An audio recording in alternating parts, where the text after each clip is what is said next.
Turning 72 was never something I looked forward to. At that age, birthdays stop feeling exciting and start feeling like reminders of time passing, of people changing, and of how quickly the world starts treating you like you no longer matter. But that evening, sitting in my backyard surrounded by family, I allowed myself to feel happy for the first time in months.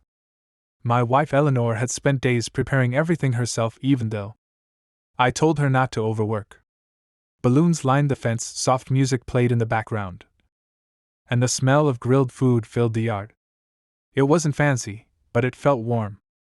Real, the kind of evening that reminds you why you spent your entire life sacrificing for family. I remember watching Eleanor carry out the birthday cake with that nervous smile she always had around guests. 46 years of marriage, and she still cared more about everyone else's comfort than her own. That's why what happened next hit me so hard. My daughter Vanessa arrived late with her husband, Derek. Derek was the kind of man who walked into every room like he owned it. Loud voice, expensive watch, arrogant smile, the type who mistakes disrespect for confidence. Because nobody ever challenges him. At first, everything seemed normal. He grabbed a drink, laughed loudly at his own jokes, and quickly made himself the center of attention. I ignored it. For my daughter's sake, I had ignored a lot over the years. Dinner had just started when Eleanor accidentally spilled a little wine near Derek's plate while serving food. Barely enough to matter. A simple mistake most people would forget instantly. But Derek leaned back in his chair and said loud enough for everyone to hear, "For God's sake, does she always shake this much? Maybe it's time someone stopped letting old people play waitress." The entire table went silent. I looked at Eleanor, and the smile on her face disappeared instantly. She apologized softly and reached for a napkin, pretending it didn't hurt. "And Derek?" He laughed. Like humiliating a 70-year-old woman in front of her family was funny. Right here, before I tell you what happened next, take a second to follow and tell me in the comments where you're watching from, because trust me, this night didn't end the way Derek expected. I waited for someone to speak. My daughter. My son. Anyone. But nobody said a word. That was the moment I realized something dangerous about silence. Once people get comfortable disrespecting someone, they start treating it like normal behavior. Eleanor quietly sat beside me, avoiding eye contact with everyone at the table. I could see the embarrassment on her face even though she had done nothing wrong. And in that moment, I made a decision. Permanent. I looked directly at Derek, smiled calmly, and raised my glass. Because the man who insulted my wife at my birthday party had no idea. He had just destroyed the biggest opportunity of his life. And what I did next, he never saw coming. The rest of the party continued like nothing had happened. Music played. People laughed. Plates moved around the table. But for me, the entire night had already changed. Once you see someone disrespect the person you love most and enjoy doing it, you stop hearing the music. The same way. Eleanor stayed quiet beside me. Too quiet. That hurt more than Derek's words. Because after 46 years of marriage, I knew every version of my wife's silence. This wasn't anger. It was embarrassment. The kind a person feels when they've been humiliated publicly and don't want anyone noticing how deeply it affected them.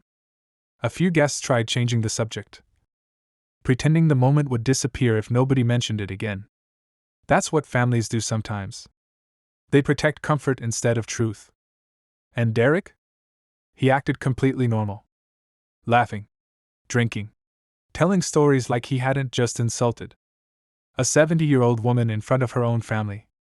At one point, I caught him whispering something to Vanessa, and both of them smiled. That was the moment I stopped giving him the benefit of the doubt. Because disrespect becomes cruelty the second someone enjoys it. About an hour later, people started gathering around me to cut the cake. Eleanor stood beside me holding the knife with slightly trembling hands.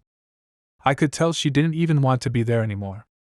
Then Derek said loudly, "Careful with the knife." We don't need another accident tonight. A few people laughed nervously. That was enough for me. Not because the joke was clever. Because he looked directly at Eleanor while saying it. I slowly placed my plate down and looked at him calmly. For the first time that evening, his smile faded slightly. Maybe because he realized something had changed in me. I stood up slowly and raised my glass. Before we cut the cake, I said, I'd like to make a small announcement. The yard went quiet almost instantly. Derek leaned back in his chair confidently, probably expecting another harmless birthday speech. I smiled. Then I reached into my jacket and pulled out a folded envelope. Because what nobody at that table knew was that earlier that morning, I had finalized a business transfer worth nearly $2 million. And Derek had spent the last 3 years believing he was going to inherit part of it. I looked directly at him, then at my daughter, and for the first time all evening, they stopped smiling. The entire table went silent the moment they saw the envelope in my hand. Derek tried to smile again, but this time it looked forced, nervous, like part of him already understood this wasn't going where he expected. Vanessa looked confused. Dad, what is that? I kept my voice calm. Something I finalized this morning. A few people leaned forward slightly. Even the music in the background suddenly felt quieter. You could feel the attention shifting. Because people lose interest in jokes very quickly once consequences enter the room. I unfolded the papers carefully and placed them on the table beside the birthday cake. For the last 3 years, I said, I've been preparing someone to eventually take over my commercial property business. Derek straightened in his chair instantly. There it was. Interest. Real interest. Because disrespectful people may ignore your feelings, but they never ignore money. I continued. It includes 2 rental buildings, a warehouse outside the city, and land that's increased in value every year. Nobody spoke. Derek's expression changed completely now. He wasn't laughing anymore. He was calculating. He cleared his throat and said, That's impressive. Funny. 5 minutes earlier my wife's shaking hands were entertainment. Now suddenly I was impressive. I looked directly at him. You seemed very confident tonight, Derek. The yard became painfully quiet. Vanessa looked uncomfortable immediately. Dad? But I didn't stop. You insulted my wife twice in one evening. In front of family. In front of guests. And the worst part wasn't the disrespect. I paused. It was how comfortable you felt doing it. Derek shifted in his seat. Come on, you're taking this too seriously. I was joking. No, I replied calmly. Jokes are funny for everyone in the room. That landed harder than shouting ever could. This was about consequences. I picked up the envelope again. Earlier today, I continued, I officially removed Vanessa and Derek from every future ownership document connected to my business. Vanessa's face dropped instantly. Derek blinked like he misheard me. What? I nodded slowly. Everything has been transferred elsewhere. Silence. Heavy silence. The kind that forces people to hear themselves think. Derek laughed suddenly, but this time it sounded weak. You can't be serious. Oh, I'm very serious, I replied. Because the truth was simple. I could tolerate disrespect toward me. But the moment someone humiliates my wife and expects me to stay quiet, they stop being family in the way that matters. For a few seconds, nobody at the table moved. Derek stared at me like he was waiting for the punchline. Like this had to be some dramatic birthday speech that would end with everyone laughing and cutting cake. But I wasn't smiling anymore. And deep down, he knew it. Vanessa spoke first. Dad? What do you mean transferred elsewhere? I looked at her calmly. Exactly what I said. Derek leaned forward quickly. Hold on. You're removing us over a joke? I almost laughed at that. A joke. Amazing how cruel people suddenly call things jokes once consequences arrive. You embarrassed my wife in front of everyone. I said quietly. Twice. Oh, come on, he snapped. You're acting like I committed a crime. No, I replied. I'm acting like a man who finally got tired of disrespect. That shut him up for a moment. Vanessa looked close to tears now. Dad, please don't do this tonight.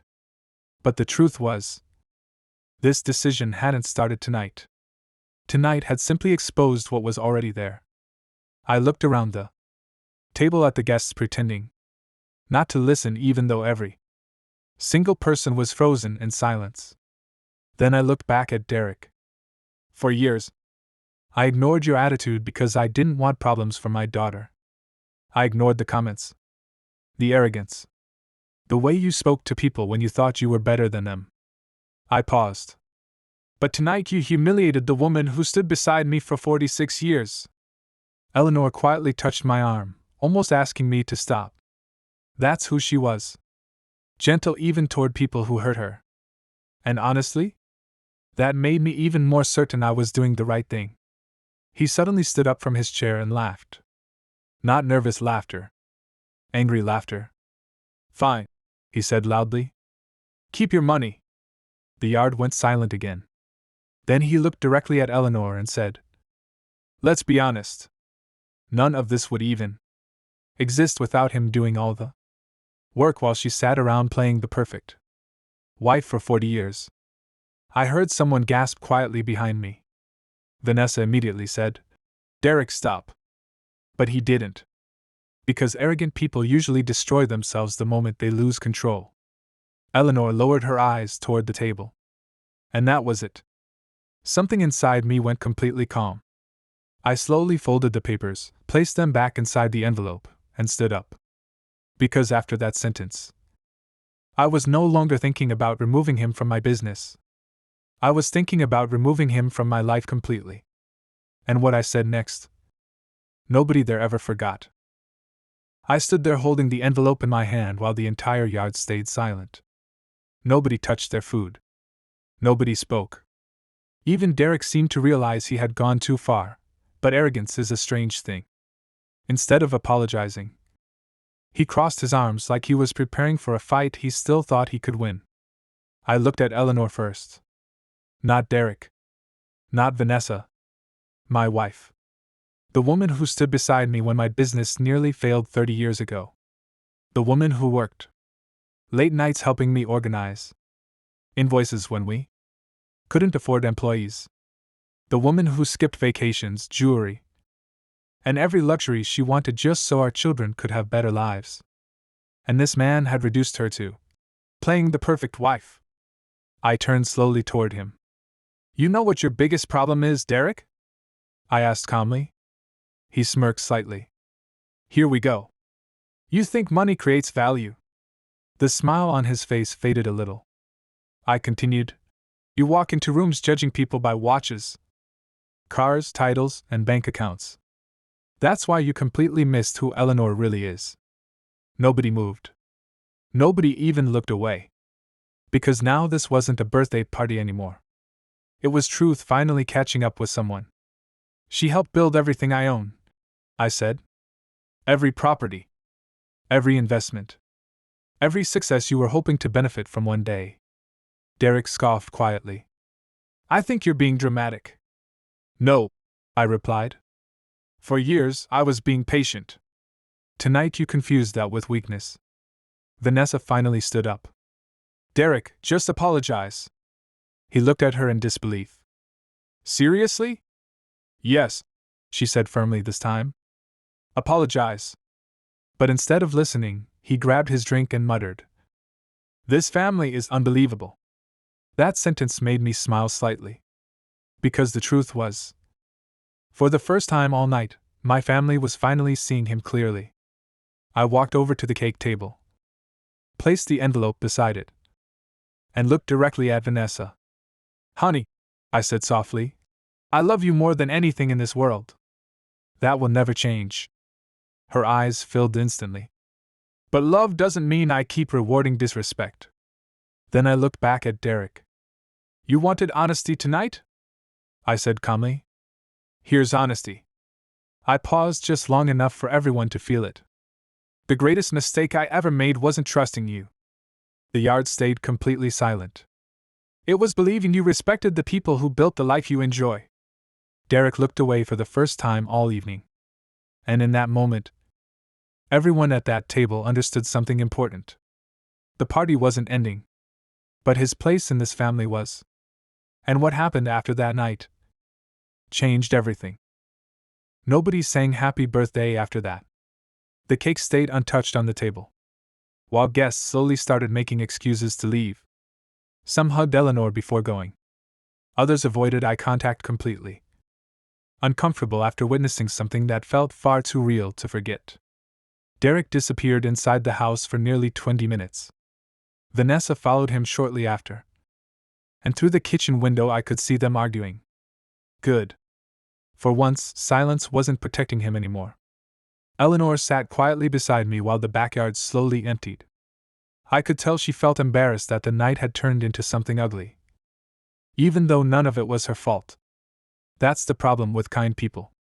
They somehow blame themselves for the cruelty of others. She touched my hand gently and whispered, "Maybe this went too far." I looked at her and honestly smiled for the first time that night. "No," I said softly. "It should have happened sooner." Her eyes filled slightly, and she looked away before anyone noticed. About 30 minutes later, Vanessa walked back outside alone. Derek wasn't behind her. That told me everything. She sat across from us quietly, twisting her wedding ring nervously before finally speaking. "I didn't realize how bad he'd become." Not defensive. Not angry.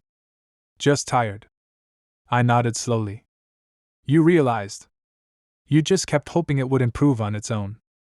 That hit her hard because she knew it was true.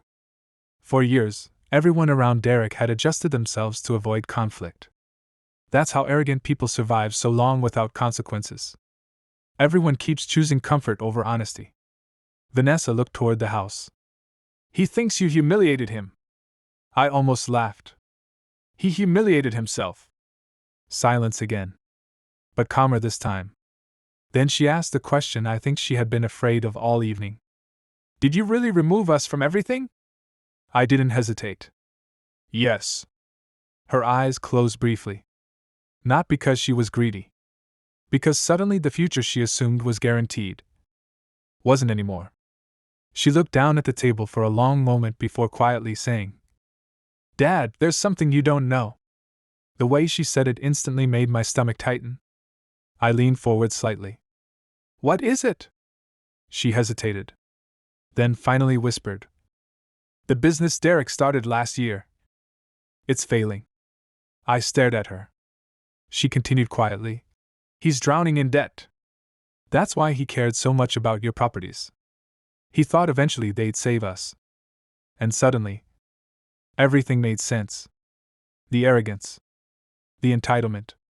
The constant disrespect hiding behind fake confidence. Derek hadn't acted powerful because he was successful. He acted powerful because he was desperate. And the man who spent the entire evening mocking my family was already falling apart long before he arrived at my birthday party. For a moment, I just sat there looking at Vanessa, trying to process what she had said. Derek was drowning in debt. Suddenly, the expensive watch, the loud confidence, the constant need to dominate every room, it all looked different now. Not confidence. Fear. The kind of fear people hide behind arrogance. Because they're terrified someone will notice the truth. Vanessa rubbed her hands together nervously. "He took loans he couldn't repay. The business looked successful online, but it's been collapsing for months." I stayed quiet. Not because I was shocked. Because deep down, I had suspected something. People who are truly successful don't spend their lives trying to prove it every 5 minutes. "He thought your properties would eventually solve everything," she admitted softly. "That's why he always acted like your money was already his." That sentence sat heavily in the air. Because entitlement doesn't appear overnight. It grows slowly when people start seeing your sacrifices as something they deserve instead of something you earned. Eleanor finally spoke for the first time in a while. Why didn't you tell us? Vanessa's eyes filled immediately. Because I was embarrassed. That hurt to hear. Not because she hid the truth. Because she felt like she had to carry it alone. The back door suddenly opened. Derek walked outside again. But this time he looked different. Less angry. Less confident. Like someone who had finally realized the ground beneath him wasn't stable anymore. He looked at Vanessa first, then at me. You told them, he said quietly. She nodded. He laughed once under his breath, but there was no arrogance left in it now. Just exhaustion. Then he looked directly at Eleanor. And for the first time all evening, he looked ashamed. I shouldn't have said those things, he admitted quietly. Nobody answered immediately. Because apologies sound very different after the truth comes out. He took a slow breath and continued. I've been under pressure for months. Investors pulling out. Bills stacking up. I kept thinking if I could just hold everything together long enough. He stopped talking. Because excuses were starting to sound weak even to him. I looked at him calmly. Pressure doesn't create character, Derek. It reveals it. That hit harder than yelling ever could. He lowered his eyes instantly. And that's when I realized something important. For the first time since arriving at my birthday party, he wasn't trying to win anymore. He was trying not to lose everything. Then he said something nobody expected. Something that changed the entire direction of the night. He looked directly at me and quietly asked, Is there any way to fix this? And honestly, I wasn't sure anymore. Nobody answered him immediately. The backyard had gone completely quiet again, but this time it felt different. Earlier, the silence had been filled with tension. Now it felt heavier. Honest. Derek stood there waiting. Looking nothing like the man who mocked my wife an hour earlier. The arrogance was gone. No smirk. No sarcastic comments. Just a man finally realizing that disrespect becomes expensive when people stop tolerating it. Vanessa looked at me nervously. Eleanor stayed quiet beside me, her hands folded gently in her lap. And me? I was tired. Not angry. Just tired of watching good people absorb disrespect to keep peace alive. I looked at Derek for a long moment before finally speaking. You know what the worst part of tonight was? He swallowed hard but said nothing. It wasn't the insult, I continued. It was the comfort. He frowned slightly. You humiliated my wife so easily. Like it was normal to you. That means somewhere along the line, you stopped seeing her as someone worthy of respect. Derek lowered his eyes immediately. Because deep down, he knew I was right. Derek finally spoke again. I know saying sorry won't erase it. No, I replied calmly. It won't. Another silence. Then Eleanor surprised everyone. She looked at him gently and said, People say cruel things when they're unhappy with themselves. I turned toward her instantly. Even after everything, she was still trying to understand him instead of destroy him. That's who she had always been. And honestly, that kindness was exactly why I protected her so fiercely. Derek looked genuinely shaken by her words. Probably because kindness hits differently when you know you don't deserve it. I was angry at everything, he admitted quietly. The business failing. Debt. Feeling like I disappointed everyone. Vanessa wiped tears from her face. Then why take it out on us? He didn't answer right away. Because there wasn't a good answer. Finally he said, Because I hated feeling weak. That sentence explained more than he realized. Men like Derek spend their lives trying to dominate rooms. Because deep down there, terrified someone will notice their fear. I stood up slowly and walked closer to him. You want to fix this? I asked. He nodded immediately. I pointed toward Eleanor. Then start there. The yard stayed silent, while he slowly turned toward her. For a second, it looked like he couldn't even force the words out. Then finally, I'm sorry, he said quietly. Not just for tonight. For all of it. Eleanor gave a small nod. But I could already tell something important had changed. Forgiveness might still be possible. Trust? That was going to take much longer. And Derek was finally starting to understand the difference. The guests were gone by midnight. Only family remained. The backyard looked completely different now, half-empty glasses on tables. Decorations moving gently in the wind. Melted ice in coolers nobody cared about anymore. Funny how quickly a celebration can turn into a confrontation. Derek helped clean without being asked. Quietly. No attention seeking. No excuses. Just work. And honestly, that surprised me more than the apology. Because real regret usually shows itself in actions long before words. Vanessa stayed close to Eleanor the entire night after that. I noticed the way she kept glancing at her mother. Like she was replaying the whole evening in her head. Realizing things she should have noticed years ago. That's the uncomfortable thing about disrespect. Once you finally see it clearly, you start remembering every other moment you ignored. Around midnight, Derek approached me while I was stacking chairs near the fence. "Can we talk?" he asked quietly. I looked at him for a second, then nodded. We walked toward the far side of the yard where the music speakers had been, turned off hours earlier. For the first time since I'd known him, he looked nervous instead of confident. "I meant what I said earlier," he began. "About trying to fix this." I crossed my arms calmly. "Do you?" "Yes." I stayed quiet, letting him continue. He rubbed his hands together before speaking again. "The business is probably done. I've been trying to hide it for months. Loans, unpaid suppliers. I kept thinking one big opportunity would save everything." "And when that failed?" I asked. He gave a weak laugh. "I started blaming everyone except myself." At least that was honest. He looked down for a moment, then quietly admitted, "I was jealous of you." That caught me off guard. "Jealous?" He nodded slowly. "You built something real. A family that respected you. A marriage that lasted decades. Even your kids still come to you for advice." He paused. "I spent years pretending I was successful, but honestly, I don't think I've ever felt secure a single day in my life." For the first time, I wasn't looking at an arrogant man anymore. I was looking at a deeply insecure one. And strangely enough, that almost made me feel sorry for him. Almost.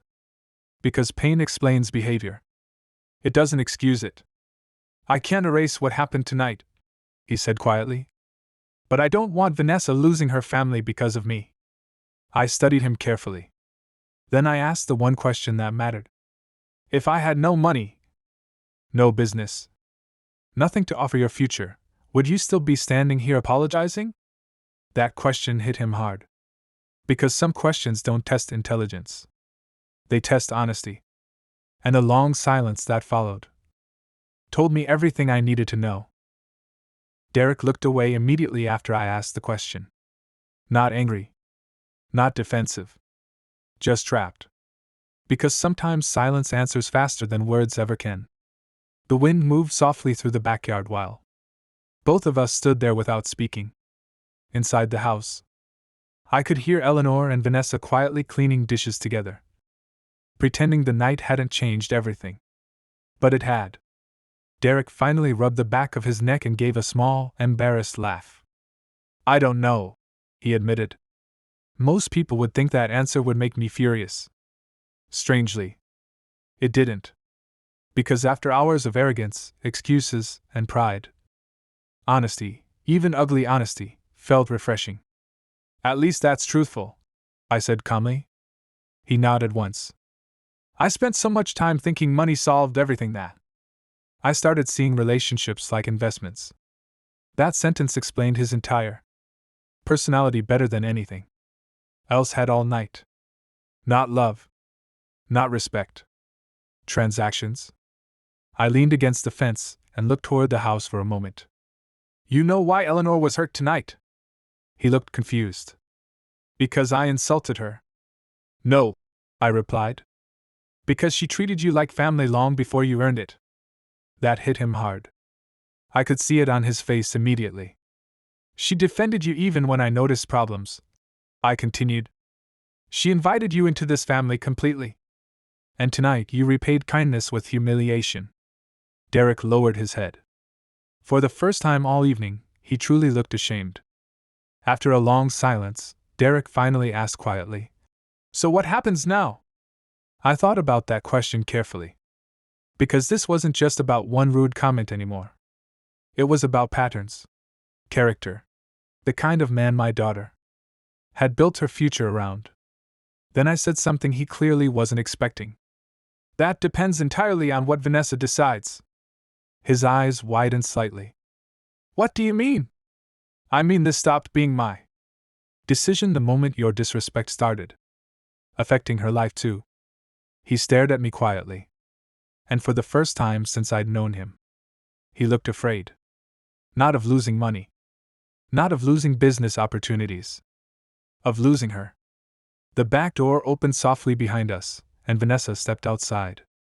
She looked exhausted, emotionally drained. Like the entire evening had finally caught up to her. She walked toward us slowly, then stopped beside Derek. "I've been thinking," she said quietly. Nobody interrupted her. Because something about her voice told me this moment mattered. She looked directly at Derek before continuing. "I defended you for years because I thought eventually you'd change." Derek's face tightened instantly. "But tonight," she whispered, "I realized something terrifying." The yard went completely silent again. Then she looked him straight in the eyes and said, "I'm starting to become someone I don't even recognize anymore." And after she said that, even Derek had no response left. Derek looked like someone had knocked the air out of him. For the first time all night, there was no argument waiting behind his expression. No sarcasm. No confidence. Just the realization that the person standing in front of him was finally seeing him clearly. Vanessa folded her arms tightly, almost like she was holding herself together. "I used to think staying quiet kept the peace," she said softly. "But all it really did was teach me to ignore things that should." V never felt normal. Nobody spoke. Because deep down, everyone knew she was right. Disrespect rarely starts with something huge.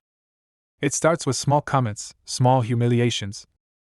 Little moments people excuse until one day they wake up and realize they've been shrinking themselves for years. Derek looked at her carefully. "Vanessa." But she shook her head before he could continue. "No. Just listen for once." That sentence alone told me how long she'd been unheard. She wiped at her eyes quickly before continuing. "Tonight wasn't just about Mom. It was watching you laugh while someone kind was embarrassed in front of everyone." Her voice cracked slightly. "And honestly, I hated the fact I stayed silent." Derek looked down immediately. Because guilt hits differently when the truth finally comes from someone you love. He stayed quiet for several seconds before finally speaking. "When I was growing up," he said slowly, "my father treated everyone like weakness was something disgusting. If someone cried, he mocked them.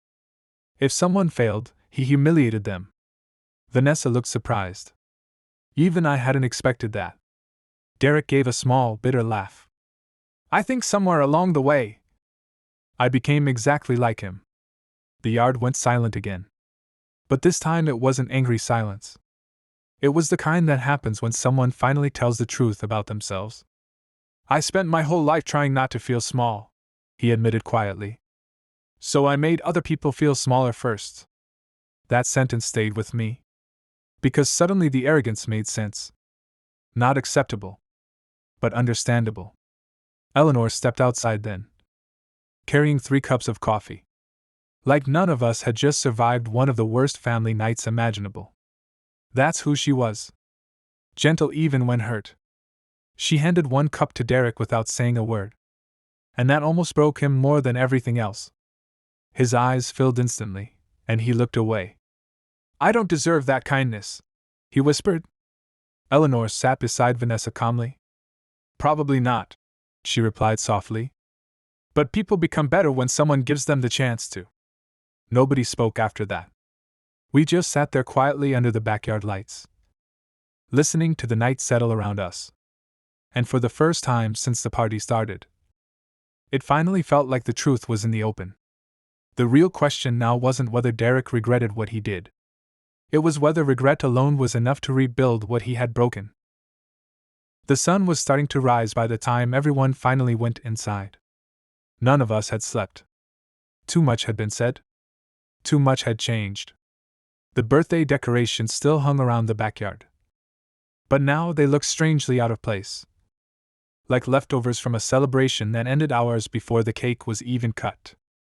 Eleanor sat quietly at the kitchen table drinking coffee while Vanessa helped clean dishes in silence. Every now and then, I'd catch Vanessa looking toward Derek like she was seeing him differently for the first time. And honestly, maybe she was. Derek stayed near the doorway for a while before finally walking over to me. "I know one apology doesn't fix this," he said quietly. "No," I replied. "It doesn't." He nodded slowly like he expected that answer. Then, after a long pause, he reached into his pocket and placed a set of keys on the table between us. I frowned slightly. "What's this?" "The car," he said. "The one I bought after my company's first big contract." I still didn't understand. He took a breath. "It's paid off. Sell it. Use the money however you want." Vanessa looked shocked. "Derek." He didn't look at her. "I spent years trying to look successful while everything around me was falling apart," he admitted. "That car was part of the act." The room stayed quiet. Not because of the car. Because for the first time, he was giving something up without being forced to. I looked at the keys for a moment before pushing them back toward him. "I don't want your car." Derek looked confused. "Then what do you want?" Before I could answer, Eleanor spoke softly from the kitchen table. "Consistency." Everyone turned toward her. She set her coffee cup down carefully and looked directly at Derek. "Anybody can apologize after they're caught. Anybody can cry after consequences show up." She paused. "Real change is what you do 6 months from now when nobody's watching." That hit the room harder than shouting ever could. Derek slowly nodded. Because deep down, he knew she was right. Trust isn't rebuilt in one emotional night. It's rebuilt quietly. Repeatedly. Over time. Vanessa walked over and sat beside her mother, holding her hand tightly. I could see the guilt written all over her face. "I'm sorry too," she whispered. "I should have defended you." Eleanor squeezed her hand gently. "You defended peace instead of truth," she said softly. "A lot of people make that mistake." Nobody spoke for a while after that. Then Derek looked at me again and quietly asked, "Do you think people like me can actually change?" I studied him carefully before answering. Because the truth was, I genuinely didn't know. But one thing was certain. The man who arrived at my birthday party that evening was not the same man sitting in my kitchen now. And sometimes, that's where change begins. Over the next few weeks, something unexpected happened. Derek stopped talking so much.